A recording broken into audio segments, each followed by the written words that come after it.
जी, अस्सलाम वालेकुम रहमतुल्लाहि व बरकातुहू। एक्चुअली जो आज मेन मुद्दा था हमारी प्रेस कॉन्फ्रेंस का, सबसे पहले हम यहाँ मैनिफेस्टो भी रिलीज़ करना चाहते हैं। उसके बाद यहाँ सुबह से नाइद खां में हमारी आज कैंपेनिंग चली डोर टू डोर, और 200 लोगों ने, चाहे एनसी हो, चाहे पीडीपी हो, चाहे अपनी पार्टी हो या एआईपी हो, जो ऑलरेडी इन पार्टीज़ में थे, उन लोगों ने हमारे साथ ज्वाइन किया। उनको हमारी आइडियोलॉजी पसंद है, उनको मुदस्सिर साहब की आइडियोलॉजी पसंद है, क्योंकि मुदस्सिर साहब आज के नहीं है, 2008 से ये काम करते आ रहे हैं। इनने एक ग्रुप बनाया था, एसोसिएशन बनाई थी, इनने यहाँ ड्रग माफिया ख़त्म किया था। लेकिन तब के जो मिनिस्टर्स थे, तब के जो बहुत बड़े गुंडे गूंस, पॉलिटिकल गूंस थे, उन्होंने इनको जेल भी भिजवाया था। उन्होंने पूरे उस एसोसिएशन को क्रैश किया था। उनको सस्पेंशन भी हुआ था, चंद जो उस टाइम मुलाजिम थे। उसी के बायस आज भी कंटिन्यू इनकी जुद्दोजहद है, और उसी को ये कंटिन्यू करना चाहते हैं। और ये हमारी टीम के मेंबर भी है, जो हमारा डॉक्टर बारीज़ फाइट अगेंस्ट करप्शन है, उसके मेंबर भी है, और ये काम करते रहेंगे। और हाँ, इंशाल्लाह हम काम करते रहेंगे। मैनिफेस्टो में खास है जो आप देखिए, हर एक पॉलिटिकल पार्टी का मैनिफेस्टो अलग अलग होता है। चंद पॉलिटिकल पार्टी तो घुमा फिरा के इधर उधर की बात करते हैं, लेकिन हमने सीधे रिटर्न मैनिफेस्टो, ये सिर्फ मैनिफेस्टो ही नहीं है, ये एक्चुअली हमारा गारंटी कार्ड है। कोई भी वोटर कल हमें सीधे गिराबान पकड़ सकता है कि इन 16 पॉइंट्स में आपने क्यों कुछ नहीं किया। सबसे पहला है, हम विद इन 6 मंथ जिस भी कॉन्स्टिट्यूंसी में हम जीतेंगे, विद इन 6 मंथ, चाहे रूरल डेवलपमेंट हो, हेल्थ हो, एजुकेशन हो, हर एक डिपार्टमेंट से करप्शन जीरो कर देंगे। ये हमारा प्रॉमिस है। दूसरा, drug free society with in 6 months. तीसरा, प्राइवेट स्कूल का बहुत बड़ा माफिया है, उसको ख़त्म करेंगे। चौथा, पॉलिटिकल एक्सप्लॉइटेशन जो हुई, इरेगुलरिटीज़ अपॉइंटमेंट्स में, उनको ख़त्म करेंगे। ट्रांसपेरेंसी लाएंगे हम रेवेन्यू रिकॉर्ड्स में। हर एक दर की ठोकरें खाता है कि हमारे रिकॉर्ड, रेवेन्यू रिकॉर्ड कहाँ है। तहसीलदार पैसे मांगता है, पटवारी मांगता है, वो कुछ भी नहीं देना होगा, और अकाउंटेबल होना होगा उस डिपार्टमेंट को। राशन कार्ड जो अंत्योदय और बीपीएल है, वो अमीरों को है, जो गरीब है वो दर की ठोकरें खाता है।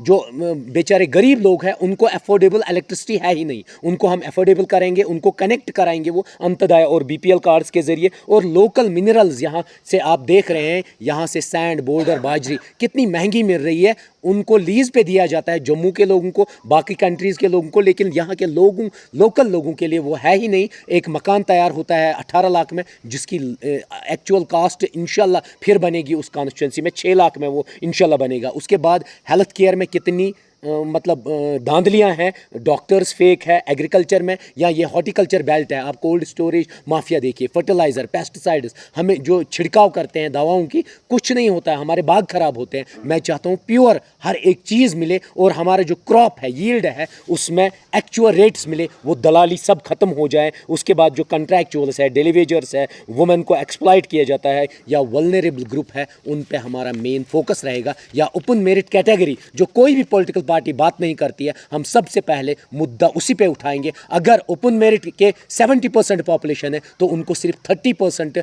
कोटा क्यों दिया जाता है, और जो 30% लोग हैं उनको 70% कोटा क्यों दिया जाता है। सर आप बताइए कि आपने जो ये सोर्स के हवाले से बताएंगे, सॉरी आपने जो मूवमेंट स्टार्ट की है वहाँ से साउथ कश्मीर से लेकर नॉर्थ तक आपका मूवमेंट चला, इंजीनियर रशीद की उस वे में भी आप शामिल थे, और ये जो सुरखा बरकत थी आपने उसको भी प्लान किया। क्या रीज़न है आपको वहाँ से यहाँ आना पड़ा, और आपने जो अपनी खुद की कॉन्स्टिट्यूंसी देवसर में, वहाँ पर आपको इस तरह की वेव नहीं है?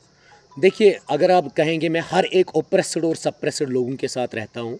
इंजीनियर रशीद साहब ओप्रेस्ड थे, वो जेल में थे, तो हमें जाना पड़ा। इवन मैं उनकी पार्टी से 2013 में हमने पार्टी स्टार्ट की थी, और मैं ज़्यादा सोशल वर्क, देखिए यहाँ सबसे बड़ी मुसीबत है, जो किसी पॉलिटिकल पार्टी से है वो सिर्फ पॉलिटिकल काम करता है, उसको सोशल वर्क आता नहीं है। इसीलिए मैं कम पॉलिटिकल एसोसिएशंस में रहता हूँ, लेकिन ज़्यादा सोसाइटी में ही रहता हूँ। उसके बाद सरजान बरकाती की बेटी भी ओप्रेस्ड और सप्रेस्ड थी, उसका भी मैंने सपोर्ट किया। इवन उसने फिर लास्ट में मना किया कि हम खुद ही चलाएंगे, आप बिज़ी है, उनने सीधे मना किया, तो मैं लास्ट में उनकी कैंपेन में नहीं गया। उसके बाद देवसर में भी हमने डोर टू डोर कैंपेनिंग की। आपको लग रहा था मास मूवमेंट हमने नहीं किया, लेकिन हम वहाँ पर डोर टू डोर गए, स्ट्रीट टू स्ट्रीट गए, गांव टू गांव गए। कम से कम हम हर एक घर में पहुँचे, और हमने वहाँ मैनिफेस्टो दिया, लोगों से बात की। जीत और हार अल्लाह पाक के हाथ में है, और मैंने पहले ही कहा साउथ से 4 कैंडिडेट्स उठाए, और नॉर्थ से हमने सोनावारी और यहाँ पर मतलब इस बानीपुरा में कैंडिडेट उठाया। इंजीनियर रशीद का कहना है कि जो डॉक्टर बारी नायक है उसको कभी एआईपी के साथ कोई वाबस्तगी नहीं थी। देखिए आजकल मॉडर्न ज़माना है, आप भी जानते हैं, वो मैं भी जानता हूँ। कोई भी चीज़ सर्च कर लीजिए, वहाँ हर एक चीज़ निकलेगी। मैं एआईपी से एसोसिएट था कि नहीं, अगर इलेक्शन कमीशन ऑफ इंडिया जाएंगे, सबसे पहले जो एआईपी रजिस्टर्ड होने वाली थी वो उसके डॉक्यूमेंट्स देखिए, प्रेसिडेंट वहाँ कौन है और बाकी कौन है। मैं ध्यान नहीं देता हूँ किसने क्या कहा। मैं एक्चुअली जब से अनाउंस हुआ है कि इलेक्शन लड़ना है, तब से मैं सिर्फ कंपेनिंग पे ध्यान देता हूँ। मैं बाकी किसका क्या बयान है ये मैं ज़्यादा नहीं, दोस्तों ने ही मुझे ये कहा। आप देखिए दो चीज़ें होती है यहाँ पर, हर एक अनलॉफुल में बंद है। क्यों? क्योंकि आपको पता है हर एक गांव में दुश्मनी होती है। तथ कशर पे ठुलस तो ककड़ पे लड़ाई आसान, पत् तम गसन पुलिस स्टेशन दपान है मजा लगा अम सद बचन कन यह हुमन सत पकन तो यमन सत। मेन प्रॉब्लम वही है। तो मेरे साथ भी वही हुआ है कि मैंने बहुत लड़ाई छेड़ी थी सिस्टम के खिलाफ, उन्होंने अनलॉफुल दिया, अनलॉफुल 2 लगे हुए हैं मुझे, मैं उसी में बुक हूँ। आप उसको कैसे कंपेयर कर सकते हैं? एक जो गायों की तस्करी करेगा या जो ड्रग डीलर होगा या जो 76 में बंद होगा, उसको आप कंपेयर नहीं कर सकते हैं। उनका अलग मसला होता है और जो अनलॉफुल में बंदा बंद होता है उसका अलग मसला होता है। मुदस्सिर साहब को सपोर्ट करने का क्या? मुदस्सिर साहब सिमिलर आइडियोलॉजी के बंदे हैं। ये हमारी टीम से लड़ रहे हैं। डॉक्टर बारी जो फाइट अगेंस्ट करप्शन हमारी टीम है उसी के मेंबर है और ये मेन मेंबर है उसके। और हमने कॉन्स्टिट्यूंसी से पूछा था कि किस किस को आप सपोर्ट करोगे, और यहाँ नायद खा के लोगों ने कहा इस जैसा होनहार और बेस्ट और ऑनेस्ट कोई और है ही नहीं। और बांडी को पूरा से मैंने यूथ से पूछा, उन्होंने भी कहा इस जैसी बेस्ट चॉइस कोई नहीं है। और वो आज इतने खुश हो रहे हैं जब हम कंपेनिंग कर रहे हैं, कह रहे हैं इस जैसा ऑनेस्ट कोई बंदा ही नहीं। और अगर ये हमें एमएलए कल बन जाते हैं तो ये तकदीर बदल देगा पूरे नॉर्थ की। चलिए मुदस्सिर साहब, आप बताइए प्रेस कॉन्फ्रेंस करने का मुद्दा मकसद क्या है, हमें वज़ाहतन बताइएगा। बिस्मिल्लाहिर्रहमानिर्रहीम। मेन तो ये था कि जो मैनिफेस्टो था वो तो बारी साहब ने डिस्क्लोज़ कर लिया। उसके बाद हम इलेक्शन कंटेस्ट कर रहे हैं बांडीपुरा कॉन्स्टिट्यूंसी से, क्योंकि नाइट के ब्लॉक जो हैं ये पहले सोनावारी कॉन्स्टिट्यूंसी के साथ था, उसके बाद इसको मर्ज किया गया बांडीपुरा ब्लॉक। तो हम अपनी कॉन्स्टिट्यूंसी में पिछले 1 महीने से जद्दोजहद में लगे हुए हैं। तो बारी साहब भी 1-2 दिन से कंपेनिंग कर रहे हैं और अल्लाह का फजल है कि एक अच्छा रिस्पॉन्ड मिल रहा है, खासकर यूथ की तरफ से।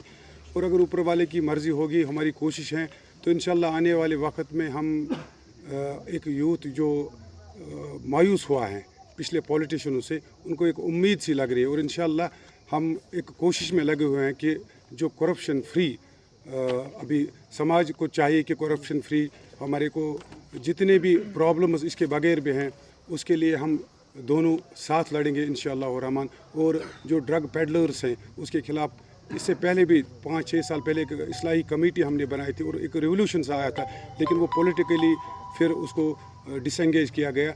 हम चाहते हैं कि ऐसे कदम हो जिसमें हमारे जवानों की बहबूदी हो, खासकर अनएम्प्लॉयड जो अभी हैं उसकी तरफ भी हम एक कदम उठाएंगे, या जितने भी छोटे या बड़े मसले हो उनकी तरफ मिलजुल के हम कदम उठाएंगे। और इंशाअल्लाह रहमान दयानतदारी और ईमानदारी के साथ अगर हमें मैंडेट मिला, उम्मीद है, तो इंशाअल्लाह एक रेवोल्यूशन लाएंगे। मुदस्सिर साहब कैसा मुकाबला देख रहे हैं बांडीपुरा कॉन्स्टिट्यूंसी में, क्योंकि साहब का एमएलए और एमएलसी मैदान में है, तो अपने आप को कहाँ पे देखते हैं? देखिए ये बात सही है कि 19 कैंडिडेट्स अभी कंटेस्ट कर रहे हैं, उसमें से कुछ पुराने पॉलिटिशियंस हैं जो मिनिस्टर भी रहे, जो एमएलए भी रहे हैं। हत्ता कि ये बात सही है कि उनके पास तजुर्बा है, या और भी बहुत सारे वसाइल हैं उनके पास, हमारे पास वो वसाइल नहीं है। लेकिन हम अपनी दयानतदारी की वजह से, या हम स्ट्रगल कर रहे हैं और लोगों को एक उम्मीद सी लग रही है कि नया चेहरा आना चाहिए जो हमारी रहबरी करे अच्छी तरह से, दयानतदारी से, तो उस चीज़ को लेकर हम चल रहे हैं। और बारी साहब का सोशल वर्क तो आपको पता ही है कि ये किससे छुपा ढका नहीं है, कि उन्होंने अपनी पूरी ज़िंदगी सेक्रीफाई कर ली लोगों के लिए। तो इंशाल्लाह एक मिलजुल के एक प्लेटफॉर्म तैयार कर रहे हैं हम। तो जब आने वाले वक्त में हमें पूरा मैंडेट मिलेगा, इंशाल्लाह लोगों को ऐसे चीज़ें मिलेंगी कि वो सरप्राइज़ हो जाएंगे। और हमें उम्मीद है इंशाल्लाह रमा, वी आर होपफुल कि इंशाल्लाह अल्लाह ने चाहा तो कामयाबी हमारी मुकद्दर होगी। इलेक्शन जो हुई है उससे कितना फ़र्क पड़ेगा? जो बांडीपुरा और सोनावारी कॉन्स्टिट्यूंसी को अलग अलग जो कॉन्स्टिट्यूंसी बनाई गई है, बहुत सारा जो हिस्सा है वो बांडीपुरा के साथ कनेक्ट किया गया है। क्या लग रहा है आपको, कितनी फ़र्क पड़ेगी उस चीज़ से? अगर हम नायद खाई की बात करेंगे, नायद खाई ब्लॉक में नियर अबाउट 17,000 वोट्स हैं, तो पॉलिटिकली नायद खाई के लोग बहुत मैच्योर हैं और वोट परसेंटेज भी यहाँ पे ज़्यादा होती है। तो मैं ये समझ रहा हूँ कि इंशाअल्लाह रहमान इस सीट का फैसला जो है नायद खाई से ही हो जाएगा। और इंशाअल्लाह नया एमएलए जो होगा वो नायद खाई के होगा इंशाअल्लाह। मुझे आपसे जानना चाहेंगे, जो रीजनल पॉलिटिकल पार्टीज हैं वो निशाना तनकीद का निशाना करें, जो भी इंडिपेंडेंट कैंडिडेट्स हैं वो बीजेपी की प्रॉक्सी हैं, आप कैसे देखते हैं? आप अभी आप देख रहे हैं जो अपने आप को दिग्गज कह रहे हैं पॉलिटिक्स में, आप पहले उनसे सवाल कीजिए कि आपने कितनी पार्टियाँ बदली अपने मुफाद के लिए, कितनी पार्टी उन्होंने एक महीने में 3-3 4-4 पार्टियाँ उन्होंने ये चेंज। और लोगों को अब समझाने की ज़रूरत नहीं है कि कौन प्रॉक्सी और कौन बीजेपी के साथ है, ये तो सबको पता है। और आने वाले वक्त में ये सब पता चलेगा कि कौन प्रॉक्सी और कौन लोगों के लिए लड़ रहे हैं। अब तहमतें लगाए या कुछ और हो जाए उससे हमें कोई फ़र्क नहीं पड़ रहा है, लेकिन अभी जो अपने आप को दिग्गज कह रहे हैं उन्होंने क्या लोगों के साथ किया, कितना इस्तेसाल किया, चाहे वो कितने ही बड़े लीडर अपने आप को कह रहे हो, लेकिन लोगों को तसल्ली हो गई। अब उनकी बात सुनने के लिए भी लोग तैयार नहीं है और इंशाल्लाह लोग चेंज चाहते हैं और इंशाल्लाह उम्मीद है कि चेंज आएगी। बहुत बहुत